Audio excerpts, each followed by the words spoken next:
Здравствуйте, Любица! Спасибо вам за то, что вы согласились принять участие в нашем проекте «Информация о стране от первого лица». И будем благодарны, если вы расскажете нам, ради чего стоит поехать в Словакию. Добрый день, я рада, что пригласили принять участие в этой интересной программе, в этом интересном проекте вашего сайта.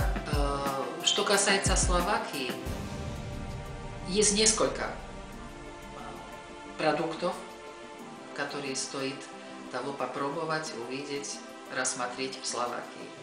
Прежде всего, это наша природа, с чистым воздухом, с прекраснейшими пещерами, хорошими горами для того, чтобы кататься на лыжах или просто летом пешком ходить по туристическим тропам. Дальше это наши культурные исторические памятники, аж с времен римских войск, еще и дальше, с 8 столетия, потом славяне, до настоящего времени. Что касается культуры, это огромное количество культурных мероприятий, которые проходят в стране.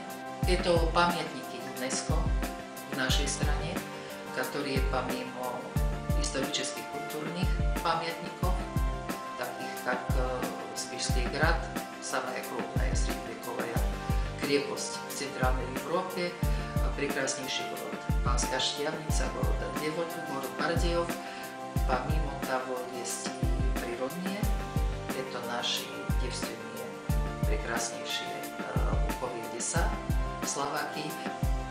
Дальше у нас идет после культуры, может быть, второй по популярности после зимнего отдыха продукт, это наши лечебные курорты. У нас практически лечат всеми узнаваемыми способами природными лечения, то значит есть минеральная вода, термальная водичка, та же самая минеральная, но термальная, то значит она горячая, она тоже используется в лечебных курортах и используется в термальных бассейнах. Это у нас минеральная термальная водичка, потом у нас лечебные грязи, плюс есть климатические курорты, лечение чистым воздухом, это высокие Татры прежде всего.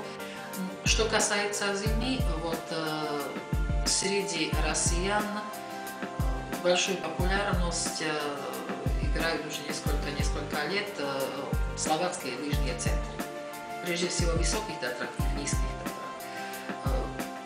Помимо того, что в этих центрах люди могут кататься на лыжах, потому что для этого они туда едут, практически все центры предлагают разного вида зимние спорты.